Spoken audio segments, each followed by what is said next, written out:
Hello दोस्तों, स्वागत है आपका हमारे YouTube channel all exam root पे। माय नेम इज़ स्वाति और मैं आप लोगों के लिए लेके आई हूँ साइकोलॉजी की बेहद इंपॉर्टेंट टेस्ट सीरीज, जिसमें हम प्रीवियस ईयर के कुछ क्वेश्चनों पे डिस्कशन करेंगे जो हर बार पूछे जाते हैं। जो भी मेरे चैनल पे नए हैं वो प्लीज़ मेरे चैनल को लाइक एंड सब्सक्राइब कर लें। तो दोस्तों बढ़ते हैं हम अपने क्वेश्चन की ओर। क्वेश्चन नंबर फर्स्ट देखिए क्या कह रहा है। कोहलबर्ग ने प्रस्तुत किए हैं संज्ञानात्मक विकास के चरण, शारीरिक विकास के चरण, संवेगात्मक विकास के चरण, नैतिक विकास के चरण। जैसा कि दोस्तों आपको पता है कोहलबर्ग ने नैतिकता का सिद्धांत दिया था। किसका सिद्धांत दिया था? नैतिकता का सिद्धांत दिया था। तो कोहलबर्ग ने प्रस्तुत किए हैं, इसका जो राइट आंसर हो जाएगा ऑप्शन नंबर 4, नैतिक विकास का चरण। मतलब कोहलबर्ग ने प्रस्तुत किए हैं नैतिक विकास के चरण।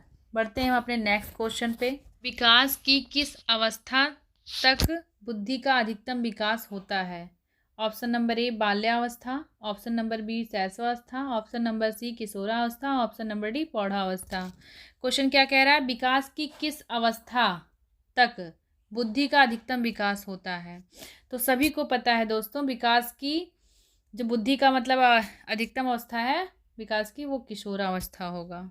इसका जो राइट आंसर होगा किशोरावस्था। किशोरावस्था को तनाव एवं तूफान की अवस्था भी कहा जाता है। किसने कहा था? स्टेनले हॉल ने। बढ़ते हैं अपने नेक्स्ट क्वेश्चन पे। क्वेश्चन नंबर 3 शिशु का अधिकांश व्यवहार आधारित होता है। ऑप्शन नंबर ए है मूल प्रवृत्ति पर, ऑप्शन नंबर बी है नैतिकता पर, ऑप्शन नंबर सी है वास्तविकता पर, ऑप्शन नंबर डी है ध्यान पर। क्वेश्चन क्या कह रहा है, ध्यान से देखिएगा दोस्तों। शिशु का अधिकांश व्यवहार किस पर आधारित होता है? ऑप्शन नंबर ए जो राइट आंसर हो जाएगा, ऑप्शन नंबर ए मूल प्रवृत्ति पर। बढ़ते हैं अपने नेक्स्ट क्वेश्चन पे। क्वेश्चन नंबर 4 है, निम्नलिखित में से कौन सा वृद्धि और विकास के सिद्धांतों से संबंधित नहीं है? कौन सा, क्या पूछा है इसमें? सबसे ज़्यादा ध्यान देने की जरूरत क्या है? निगेटिव वर्ड, नहीं। तो ऑप्शन नंबर ए है निरंतरता का सिद्धांत, ऑप्शन नंबर बी है वर्गीकरण का सिद्धांत, ऑप्शन नंबर सी है समन्वयन का सिद्धांत, ऑप्शन नंबर डी है व्यक्तिकता का सिद्धांत। तो सभी को पता है कि निरंतरता का सिद्धांत, समन्वयन का सिद्धांत और व्यक्तिकता का सिद्धांत, ये सारे विकास के सिद्धांत हैं। बट इसमें क्या नहीं है? वर्गीकरण का सिद्धांत। जो आंसर राइट हो जाएगा, 4 नंबर का राइट आंसर ऑप्शन नंबर 2। बढ़ते हैं हम अपने नेक्स्ट क्वेश्चन पे। क्वेश्चन नंबर 5 क्या कह रहा है? बाल केंद्रित शिक्षा शास्त्र का अर्थ है बच्चों के अनुभव और उनकी आवाज़ को प्रमुखता देना, शिक्षक द्वारा बच्चों को आदेश देना कि क्या किया जाना चाहिए। 3rd नंबर क्या कह रहा है? निर्धारित सूचना का अनुसरण करने में बच्चों को सक्षम बनाना। 4th नंबर क्या कह रहा है? कक्षा में सारी बातें सीखने के लिए शिक्षक का आगे होना।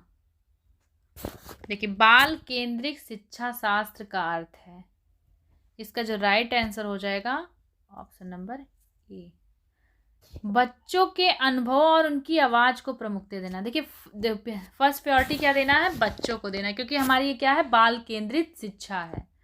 बाल, देखिए सीटेट ही क्या कहता है कि सीटेट को सबसे पहले ध्यान में बच्चों को रखा जाता है। बच्चा अगर गलती कर रहा है तो भी सही है, क्योंकि बच्चों को यहाँ पे मतलब क्या बोलते हैं, गलत नहीं ठहराना है।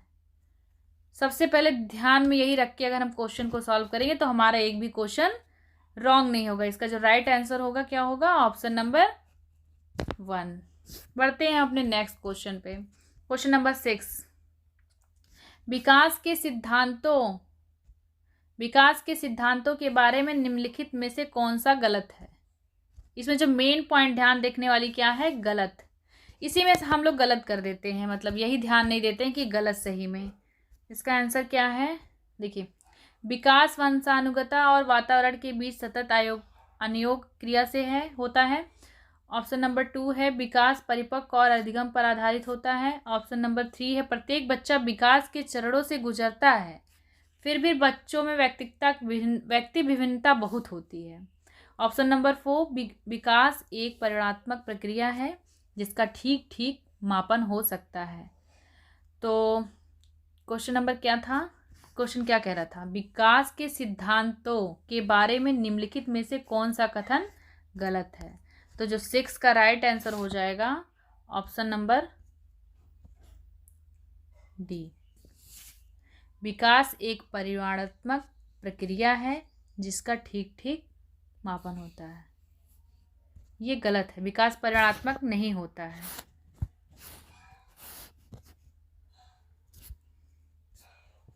क्वेश्चन नंबर 7, डॉट डॉट के अनुसार बालक का विकास आनुवंशिकता तथा वातावरण का गुणनफल है। Woodworth, Garrett, Holland, Thorndike. को देखिए, सबसे पहले ध्यान दीजिए क्वेश्चन क्या रहा है। क्वेश्चन कह रहा है के अनुसार बालक का विकास आनुवंशिकता तथा वातावरण का गुणनफल है। के अनुसार बालक का विकास आनुवंशिकता तथा वातावरण का गुणनफल है। इसका जो राइट आंसर हो जाएगा वुडवर्थ। यहाँ पे क्या होगा, मतलब वुडवर्थ के अनुसार, वुडवर्थ के अनुसार बालक का विकास आनुवंशिकता तथा वातावरण का गुणनफल है। इसका जो राइट आंसर हो जाएगा ऑप्शन नंबर 1। ये बढ़ते हैं अपने नेक्स्ट क्वेश्चन पे। क्वेश्चन नंबर 8 है, अप्रत्यक्ष पक्ष समस्याओं का उपयोग किस श्रेणी के प्रयोज्यों के लिए किया जाता है। बच्चे, पौध, चिड़िया, पशु। देखिए क्वेश्चन क्या कह रहा है, अप्रत्यक्ष पक्ष समस्याओं का उपयोग किस श्रेणी प्रयोज्यों के लिए किया जाता है। तो जो इसका राइट आंसर हो जाएगा ऑप्शन नंबर 2, पौध। मतलब पौध के लिए अप्रत्यक्ष पक्ष समस्याओं का उपयोग मतलब पौध श्रेणी के प्रयोज्यों के लिए किया जाता है। क्वेश्चन नंबर 9 देखते हैं, अपने मानसिक स्वास्थ्य को ठीक रखने हेतु शिक्षक का क्या दायित्व है। अपने मानसिक स्वास्थ्य को ठीक रखने हेतु शिक्षक का क्या दायित्व है। ऑप्शन नंबर 1 है, कक्षाओं में शिक्षण नहीं करें, शिक्षक व्यवसाय के प्रति निष्ठावान नहीं रहे, व्यवसाय के प्रति वफादारी, सही व्यवहार नहीं करें। देखिए इस 9 नंबर क्वेश्चन क्या कह रहा है, अपने मतलब शिक्षक अपने मानसिक स्वास्थ्य को ठीक रखने हेतु शिक्षक का क्या दायित्व है। इसका जो राइट आंसर हो जाएगा ऑप्शन नंबर सी, व्यवसाय के प्रति वफादारी। बढ़ते हैं अपने नेक्स्ट क्वेश्चन पे। क्वेश्चन नंबर 10 क्या कह रहा है, देखिए दोस्तों, केंद्रीय तंत्रिका तंत्र में होते हैं सभी अंग, मस्तिष्क, मेरुदंड, मस्तिष्क तथा मेरुदंड। ऑप्शन नंबर 10 का जो राइट आंसर हो जाएगा ऑप्शन नंबर डी, मस्तिष्क तथा मेरुदंड। मतलब केंद्रीय तंत्रिका तंत्र में मस्तिष्क तथा मेरुदंड होते हैं। बढ़ते हैं अपने नेक्स्ट क्वेश्चन में। क्वेश्चन नंबर 11, मनोग्रसित बाध्यता विकृति एक मनोविच्छेदी प्रकृति है, समायोजन विकृति है, चिंता विकृति है, कार्य प्रारूप विकृति है। इसका जो राइट आंसर हो जाएगा ऑप्शन नंबर सी, चिंता विकृत है। मतलब मनोग्रसित बाध्यता विकृति एक चिंता विकृति है। उम्मीद करते हैं दोस्तों आपको अच्छे से याद हो गया होगा, मनोबद्धता विकृति एक चिंता विकृति है। चलिए बढ़ते हैं अपने नेक्स्ट क्वेश्चन पे। क्वेश्चन नंबर 12, विकासात्मक कार्य के प्रत्यय के प्रतिपादक थे हॉलिंगवर्थ, हैविंगहर्स्ट, जीन पियाजे, हॉल। इसका जो राइट आंसर हो जाएगा ऑप्शन नंबर 2, हैविंगहर्स्ट। मतलब विकासात्मक कार्य के प्रत्यय के प्रतिपादक थे हैविंगहर्स्ट।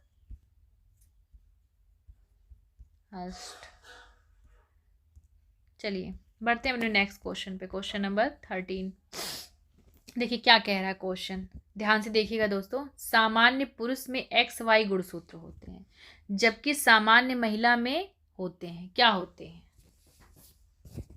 देखिए पढ़ते हैं। एक्स एक्स गुणसूत्र, एक्स वाई वाई गुणसूत्र, ट्रिपल एक्स गुणसूत्र, एक्स गुणसूत्र। देखिए क्वेश्चन कह रहा है सामान्य पुरुष में एक्स वाई गुणसूत्र होते हैं, तो जबकि सामान्य महिला में क्या होंगे? इसका जो राइट आंसर हो जाएगा ऑप्शन नंबर 8, एक्स एक्स गुणसूत्र। चलिए बढ़ते हैं अपने नेक्स्ट क्वेश्चन पे। क्वेश्चन नंबर 14 क्या कह रहा है? विकास के मनोसामाजिक सिद्धांत का प्रतिपादक किसने किया था? विकास का एरिक्सन ने, फ्रायड ने, कोहलबर्ग ने, वाटसन ने। देखिए इसमें से देखिए कोहलबर्ग का तो पता है सबको, अभी पढ़ाया है। अभी क्या पढ़ाया है? कोहलबर्ग ने तो नैतिक सिद्धांत दिया था। अभी हम ऊपर पढ़े हैं तो हमें याद होगा। विकास के मनोसामाजिक सिद्धांत का प्रतिपादन किसने किया? एरिक्सन ने। इसका जो राइट आंसर हो जाएगा एरिक्सन। चलिए बढ़ते हैं अपने नेक्स्ट क्वेश्चन पे। Question number 15। शिक्षक के मानसिक स्वास्थ्य के लिए आवश्यक है सामाजिक सम्मान मिलना, विद्यालय प्रशासन में भागीदारी, शिक्षक संघों के संगठन, उपरोक्त सभी। देखिए जब शिक्षक के मानसिक स्वास्थ्य के लिए आवश्यक है, देखिए हमको तो फर्स्ट भी सही लग रहा है, मतलब सामाजिक सम्मान मिलना चाहिए, बिल्कुल मिलना चाहिए। विद्यालय में प्रशासन में भागीदारी, ये भी सही है। शिक्षक संघों में संगठन, मतलब ये जो इसका राइट आंसर हो जाएगा ऑप्शन नंबर डी, उपरोक्त सभी। बढ़ते हैं अपने नेक्स्ट क्वेश्चन पे। Question number 16। निम्नलिखित में से कौन सा व्यवहार भावात्मक बाधा को प्रदर्शित करता है? आक्रामकता, मित्रों के साथ अच्छा व्यवहार, अध्ययन में रुचि, संतुलित संवेग। देखिए निम्न में से कौन सा व्यवहार भावात्मक बाधा को प्रदर्शित करता है? इसका जो राइट आंसर हो जाएगा आक्रामकता।